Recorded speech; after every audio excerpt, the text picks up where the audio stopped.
Oi, oi, boa tarde.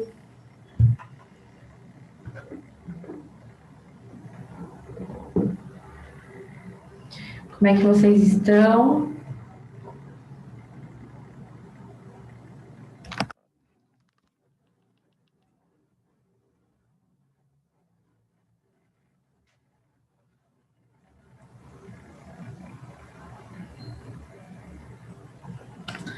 Bom, vamos retomar aí de onde paramos, página 400.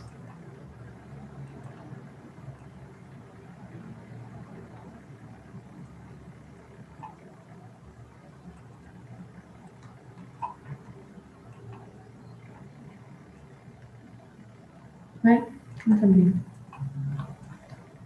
Eita, tem que fechar o vídeo.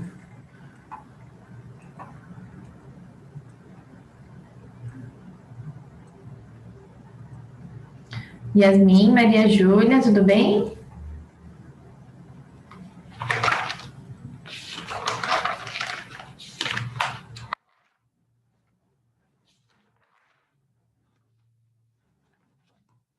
Tudo bom? Tudo bem também. Vocês não tiveram mensagem? Eu falei, vai que... Bom, no módulo que a gente parou, no módulo 18 de termofísica, a gente está falando sobre mecanismos de transferências de calor. Então, a gente falou sobre irradiação térmica na página 393. A gente falou sobre condução térmica na página 397. E ficou faltando aí convecção térmica na página 400.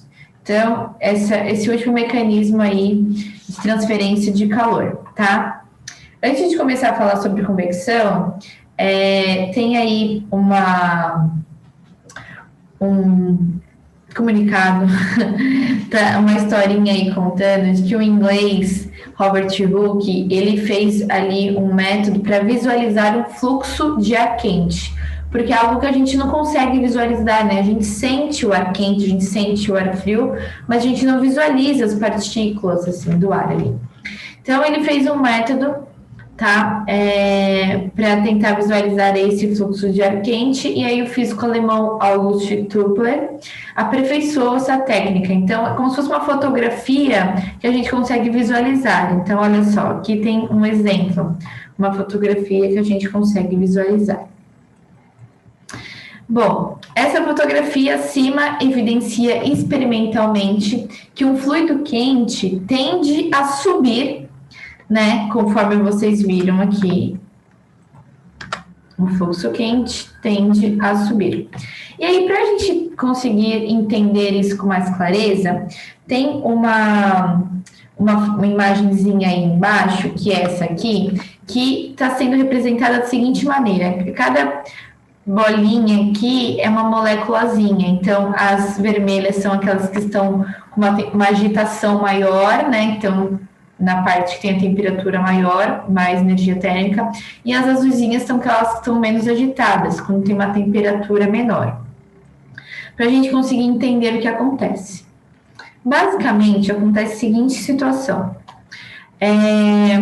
Quando alguma fonte de calor aí começa a esquentar essa parte aqui do ar, as partículas que estão aqui nessa parte vão ficar mais agitadas, né? Porque elas estão recebendo calor.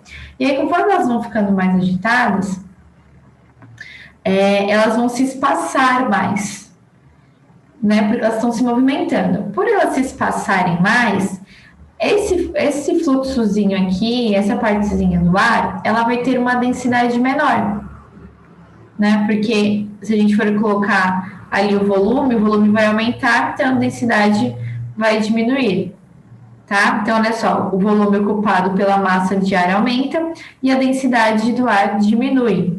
E aí, quando a densidade diminui, qual é a sua tendência? A ela subir, a ela tentar ocupar regiões que são superiores. Então, quando a gente tem um ar quente, qual é a tendência do ar quente? Subir, tá?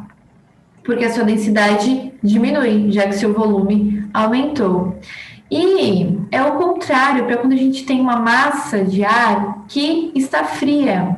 A tendência é descer. Então, aqui nós temos de novo uma fotografia, tá? E olha só, uma massa de ar mais fria.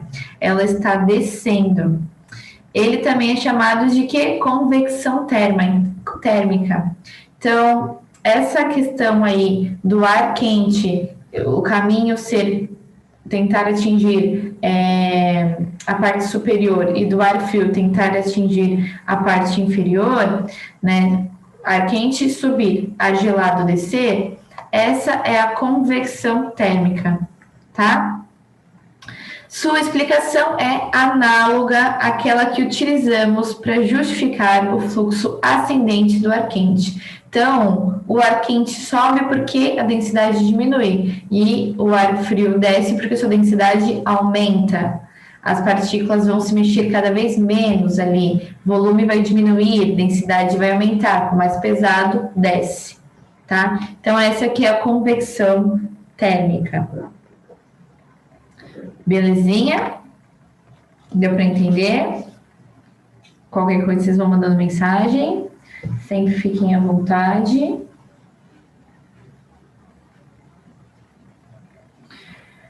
E aí, nós temos a atividade 5, que a gente não terminou, que é na página 401, falando sobre a convecção térmica. Se eu não me engano, teve uma atividade para cada mecanismo, né?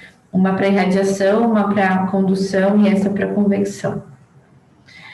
Bom, você já reparou que os refrigeradores de ar são sempre instalados próximo ao teto, enquanto os aquecedores são simplesmente apoiados no chão? Observe duas fotografias que mostram esse fato. Então, olha só, um ar-condicionado fica em cima e o aquecedor fica embaixo. Por que será? Porque o aparelho que libera um ar frio fica em cima e o aparelho que libera um ar quente fica embaixo. Vocês conseguem imaginar por quê?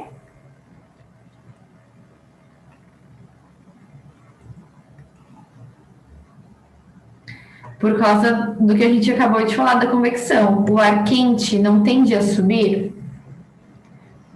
Ele pode vir de qualquer lugar, mas é a tendência dele subir, porque o aparelho em si poderia ficar em cima, só que não ia ajudar em nada, porque o ar quente tende a subir. Se a gente coloca um aquecedor em cima, o ar vai ficar todo ali em cima, o ar quente. E a ideia é que venha daqui de baixo e preencha o ambiente de ar quente. Então, a gente tem que colocar o aparelho que libera ar quente embaixo, porque o ar quente vai subir. E mesma coisa para o ar-condicionado. O ar-condicionado libera o ar frio. Então, o ar frio, ele tende a descer. Se a gente coloca o ar-condicionado no lugar baixo, vai ficar muito mais gelado embaixo, ali no chão. Por quê? Porque o ar gelado tende a descer. Então, é interessante ficar em cima para descer e esfriar todo o ambiente. Belezinha? Vocês entenderam? Entenderam por quê? Vocês podem ver que as geladeiras costumam ter sempre o refrigerador, que é a parte mais gelada ali da geladeira, na parte de cima, né? Claro que existem geladeiras que tem na parte de baixo, mas é porque aí o motorzinho lá é melhor, então tem todo um porquê. Mas o interessante mesmo é deixar na parte de cima, porque o ar gelado tende a descer e vai ajudar a resfriar todo o resto aí da geladeira. Depende de como que é a geladeira, mas enfim. Certinho?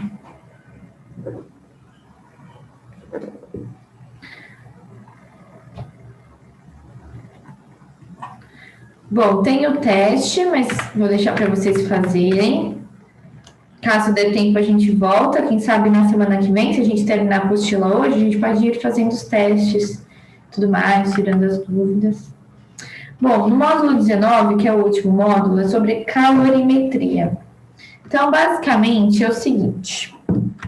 Tem aí o texto falando sobre geysers, que são umas erupções, tem até a imagem aí, né? Ó, são as Ai, perdão. São umas erupções intermitentes de água quente e vapor de água subterrâneos, tá? Que elas acontecem aí por causa da atividade vulcânica que tem a próxima. Então, esse nome vem da Islândia, tá? Que significa jorrar. Daí jorra água quente, jorra vapor de água por causa das atividades vulcânicas que tem ali próximo, tá?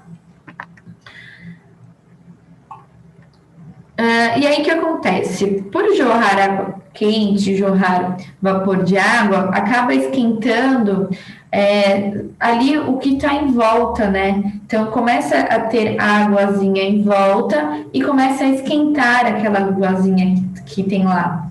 Então essa água quente aí jorrada acaba esquentando todo o resto que está ali em volta e acontecendo certas composições químicas e tudo mais. E essa questão de uma água mudar sua temperatura ou até mesmo seu estado de líquido para gasoso, enfim, é quando a gente estuda a calorimetria, entender esse fenômeno aí de mudança de estado e mudança de temperatura, tá? Então, esse módulo fala exatamente sobre isso, sobre trocas de calor que faz com que haja mudança de temperatura ou mudança de estado de algum corpo, de algum material. É a calorimetria.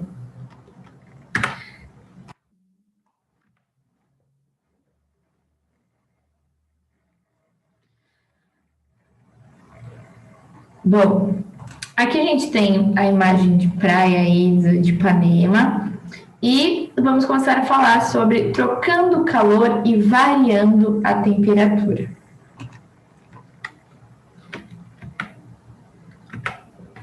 Você já reparou que 10 horas da manhã a areia da praia já está quente, enquanto a água do mar ainda está fria? E que ao anoitecer, a areia da praia já esfriou, enquanto a água do mar ficou morna? Por que a areia se aquece e esfria mais rapidamente, enquanto a água demora mais para se aquecer e resfriar? Afinal, tanto a areia como a água são aquecidos pelo sol, não é mesmo? Para compreender melhor fenômenos como esses, em que um corpo ganha ou perde calor variando a sua temperatura, definiremos duas grandezas físicas: o calor específico de material e a capacidade térmica de um corpo. Bom, então qual é a história? Na praia, tem areia e tem a água. Quando está de manhã, o sol está batendo na areia e na água. A areia já está quente. Então, assim, o sol já conseguiu esquentar a areia rapidinho, mas a água ainda não. A água ainda está fria. Quando é no final de tarde, que o sol já foi embora, a areia ficou fria, porque já tem menos sol. E a água finalmente ficou morna, né? Um pouquinho, não vou falar quente, porque a água não fica quente, mas fica morna. Então, vocês perceberam que a areia esquenta e esfria muito mais rapidamente do que a água? Por quê? O que explica são essas grandezas que nós vamos ver agora, que é o calor específico de um material e a capacidade térmica de um corpo, tá?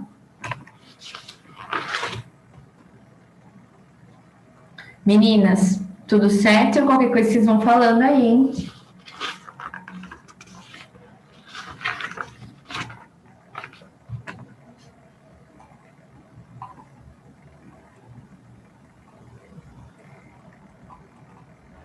O que é calor específico? Calor específico é a grandeza de um material relacionada ao seguinte: ao quanto de calor é necessário para cada 1 grama desse material aumentar, variar, né? No caso, aumentar 1 grau Celsius.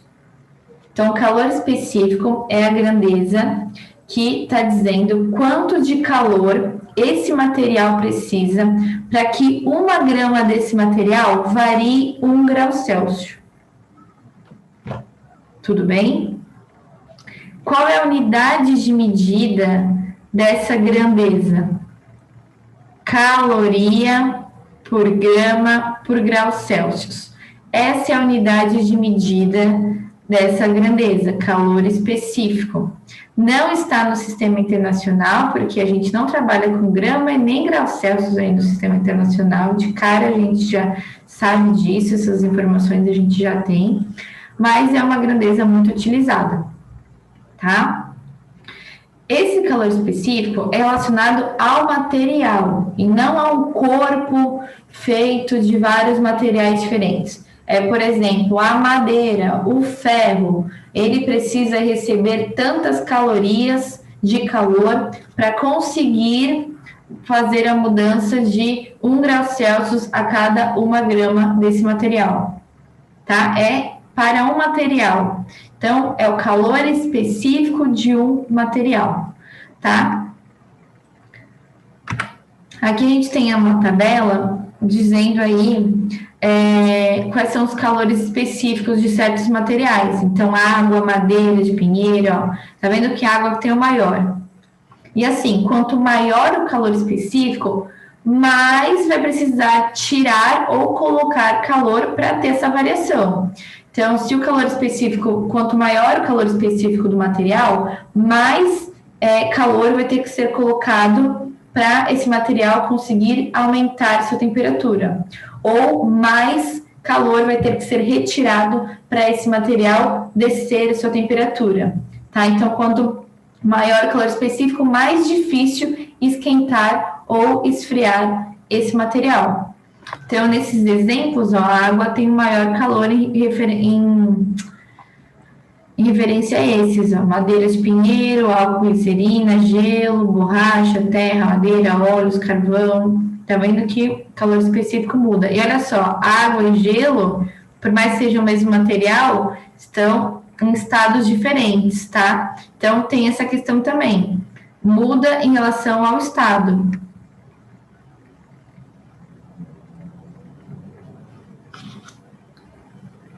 Tudo bem?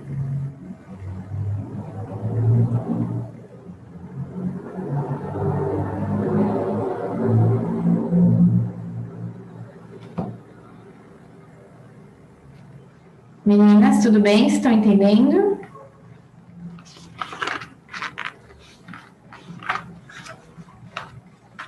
Sim? Tá. E aí, a gente já viu, então... tem mais aqui, ó. Carvão, alumínio, vidro, areia, concreto, rocha. Bastante. E aí, tá bom. O que é capacidade térmica de um corpo? Capacidade térmica de um corpo é quanto de calor que esse corpo vai precisar receber para aumentar 1 grau Celsius no corpo em si. Então, calor específico e capacidade térmica, eles são muito parecidos. Muitas pessoas se confundem. Só que calor específico é para aumentar 1 grau Celsius a cada 1 grama. Aqui é para aumentar 1 grau Celsius o corpo. Então, calor específico é uma coisa mais específica. Ali, para aumentar 1 grama, 1 grau Celsius de 1 grama do material. Capacidade térmica é o quanto que é necessário de calor para aumentar 1 grau Celsius de um corpo inteiro. Tá? Ou quanto de calor que é necessário retirar para resfriar um corpo inteiro, né? O que vai fazer aumentar ou diminuir a temperatura é receber ou tirar calor.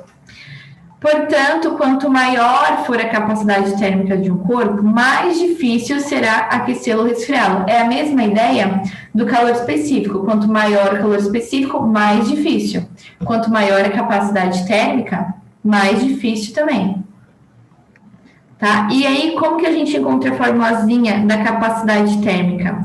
A capacidade térmica, ela é representada pelo C maiúsculo e o calor específico pelo C minúsculo. Vocês concordam que o calor específico não é para cada grama? Se a gente está falando sobre capacidade térmica, que é sobre o corpo inteiro, É só multiplicar quanto de massa tem o corpo inteiro vezes o calor específico de cada grão. Tá? Então, capacidade térmica nada mais é que massa vezes calor específico do material. Tá? E aí a unidade de medida vai ser caloria por grau Celsius. Muito parecida ali com o calor específico, só que o calor específico tem o grama ali embaixo. E esse aqui não tem. Também não é medida do sistema internacional.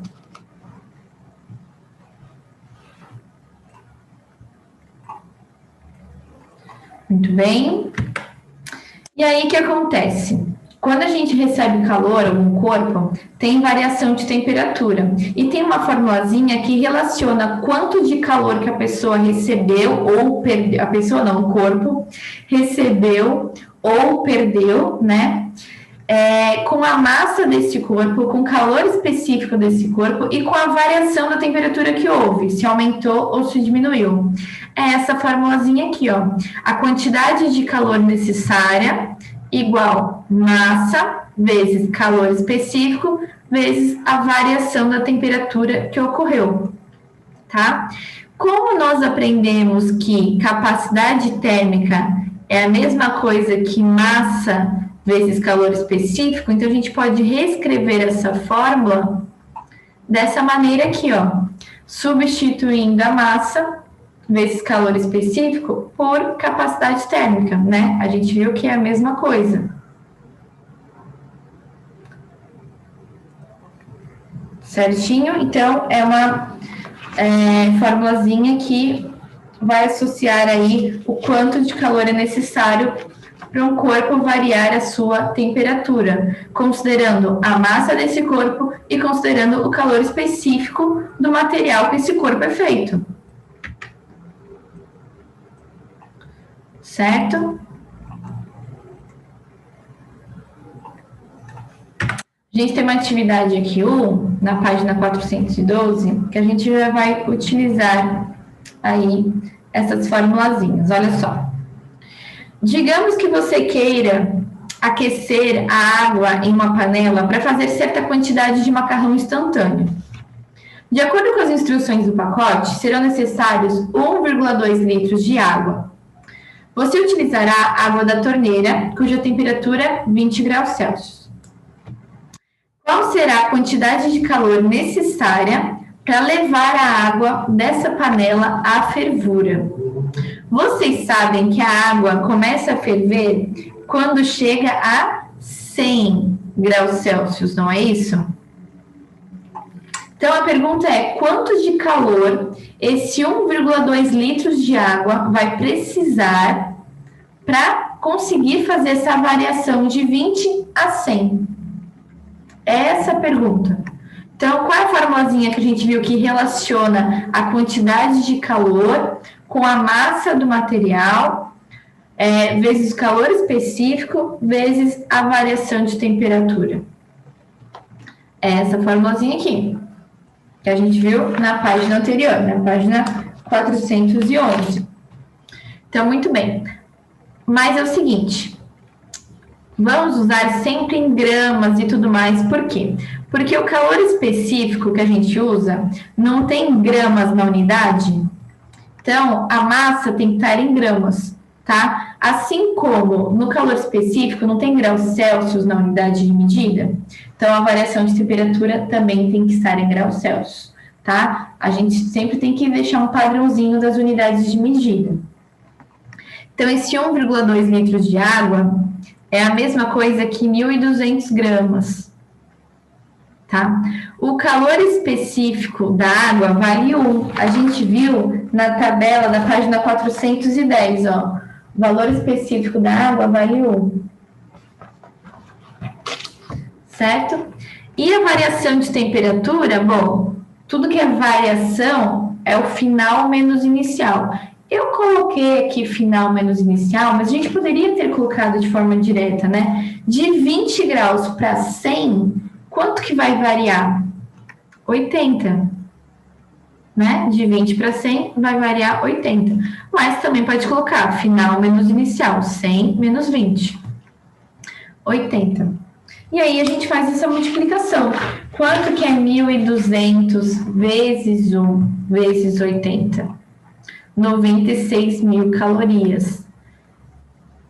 Tá? Então, é necessário 96 mil calorias para essa água conseguir sair de 20 graus Celsius e chegar a 100 graus Celsius. Essa água que tem uma massa de 1.200 gramas. Bom, eu dei uma ajeitadinha aqui que é o seguinte, 96 mil calorias é a mesma coisa que 96 quilocalorias, né? Porque o K nada mais é que 1.000. Então, tem essas duas opções aqui, ambos estão corretos.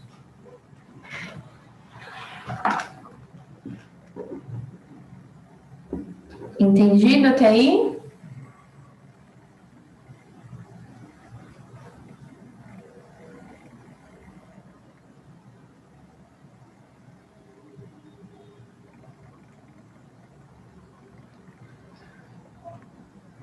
E aí a gente tem o item B.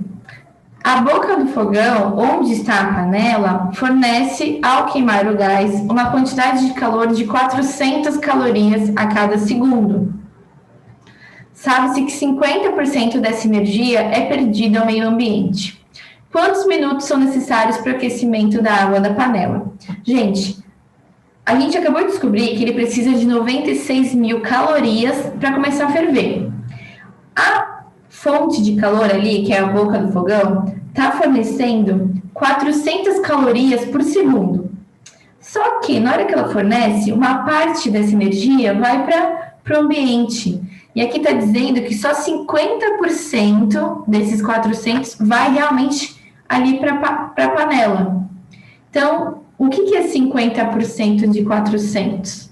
200, né? Então, quer dizer que para a panela ali, para a água, vão 200 calorias por segundo, tá? Nós sabemos que são necessários 96 mil. Quanto tempo vai ficar ali esquentando? Ó, o fogão fornece 200 calorias a cada 1 segundo.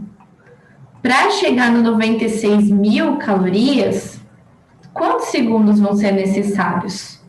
Fiz uma regrinha de 3. Tá? Então, vou fazer a multiplicaçãozinha aqui cruzada. 200 vezes x é igual a 1 vezes 96 mil. E aí, para deixar o x sozinho, eu vou tirar esse 200 daqui, ó. Ele está multiplicando, vai vir dividindo.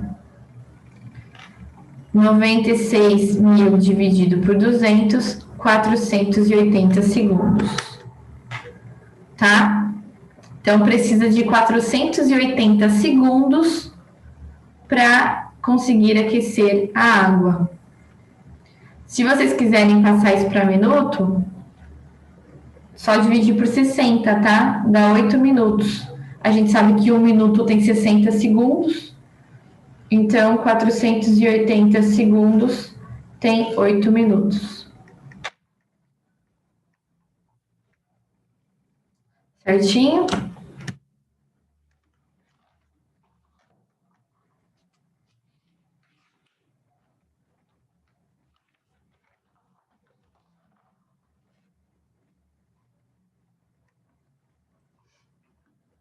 Bom, 2. 2. Brisa do mar e brisa da terra. Você já reparou que durante o dia o vento tende a soprar do mar para a praia, enquanto à noite é ao contrário, o vento faz da praia para o mar. Por que tem essa variação? Por que de dia o vento vem do mar e de noite o vento vem ali da parte da praia, da areia? É essa a pergunta. E a gente tem que responder uma questão mais termofísica, né? Daquilo que a gente aprendeu agora. Que é o seguinte. Quando a gente começou o módulo, a gente viu que a areia ela esquenta mais rápido e que a água esquenta mais devagar. E nós vimos que isso está relacionado com o calor específico de cada material. Então, quer dizer que o calor específico da areia é muito menor do que o da água, né? O da água precisa receber muito calor para poder ter a mudança de temperatura, enquanto a areia, com um pouquinho, já consegue mudar rápido, tá? Então, o calor específico da areia é menor do que o calor específico da água. E aí, o que acontece? Quando está de manhã, a areia fica mais quente do que a água. Como a areia fica mais quente do que a água, o ar ali em cima vai ficar quente, e o ar quente a gente sabe que tende a subir. Como tende a subir, vai abrir um espaço para o ar gelado tomar essa parte, porque o ar quente subiu. Então, vem uma brisa do mar com essa direção. Quando está de noite, acontece o contrário. A areia fica gelada e o mar fica um pouquinho mais quente. E aí acontece a mesma coisa. O ar quente que tem ali em cima do mar vai subir e vai abrir um espaço para vir a brisa mais gelada que vem da areia, da praia. Então é isso que acontece, por isso que tem essa brisa. Eu deixei toda uma explicaçãozinha disso que eu acabei de falar aqui, tá? Aí não sei se vocês querem copiar, tirar print, tirar foto, o que vocês acharem mais rápido.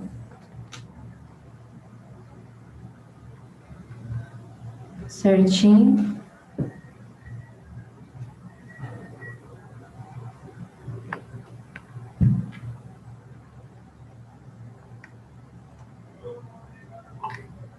Acho que copiar fica muita coisa, né? Tirem print, foto, depois vocês podem... Para a gente conseguir terminar este módulo hoje, acho que vamos conseguir terminar a apostila de física, hein?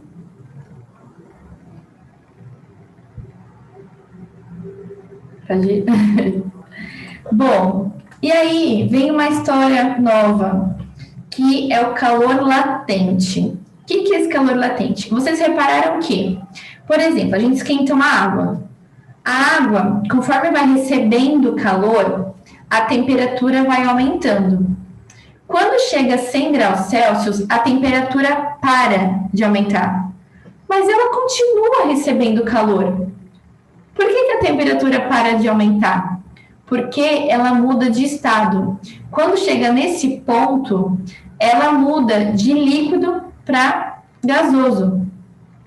Então, ela continua recebendo calor, mas esse calor faz com que ela mude de estado e não mude de temperatura. Esse calor que ela recebeu para fazer com que a mudança de estado ocorresse, a gente chama de calor latente, tá?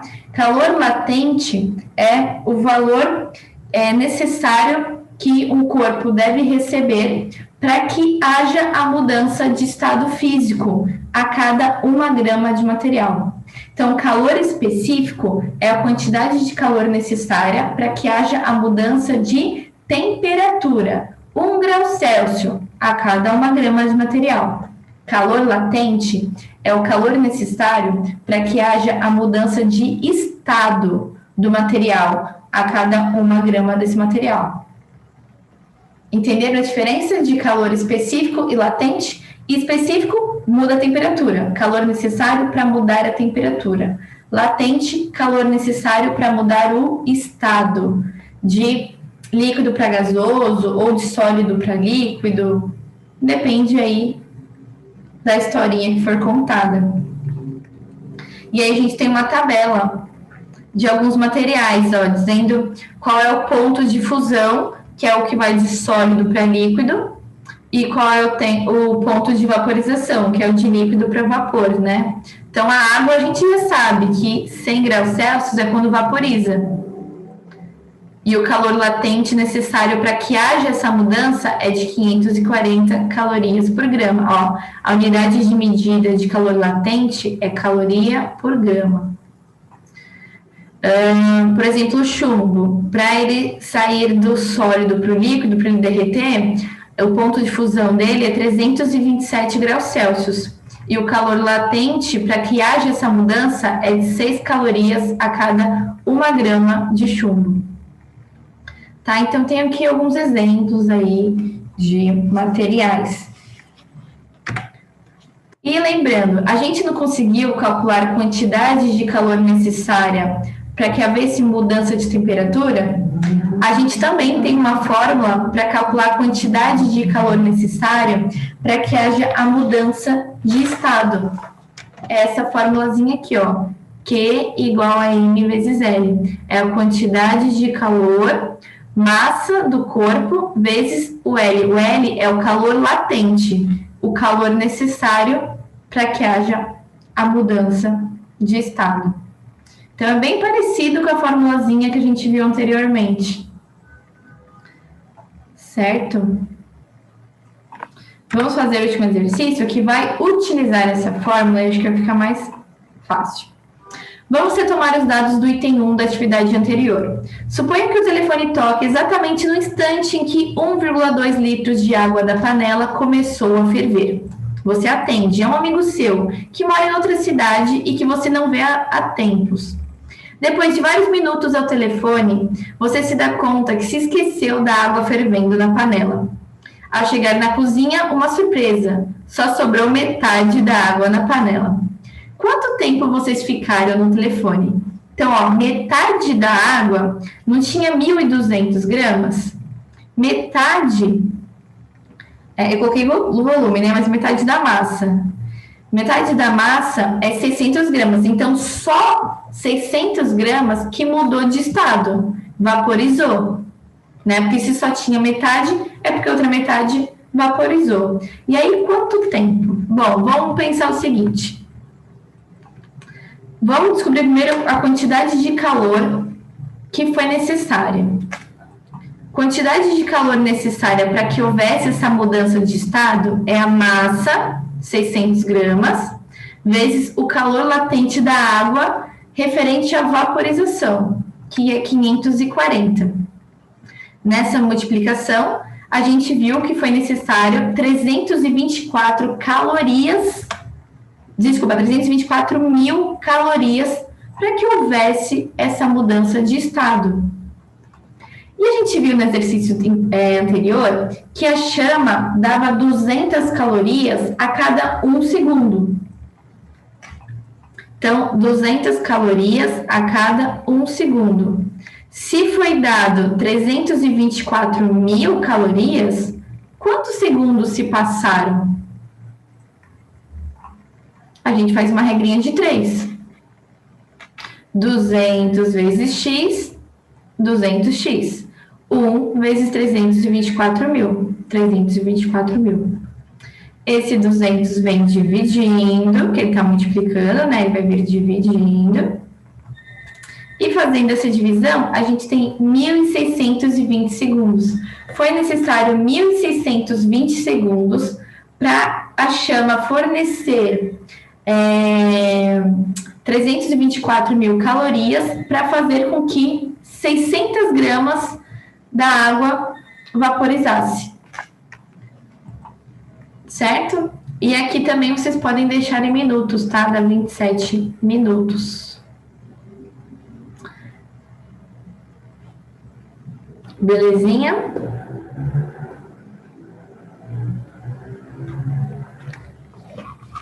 Conseguimos terminar a apostila, mas semana que vem a gente pode tirar as dúvidas. Vocês podem ir anotando as dúvidas que vocês tiverem, façam teste, façam tarefa de casa, e aí vocês podem ver semana que vem, dizendo, professora, aquela ali eu não entendi muito bem, fiquei com dúvida, e a gente vai tirando as dúvidas. Pode ser assim? Faça um teste, tá? Posso dar um spoilerzinho do teste. Mas tentem fazer sozinhos. E aí, qualquer coisa, semana que vem eu corrijo junto com vocês. Gente, fiquem com Deus e até semana que vem.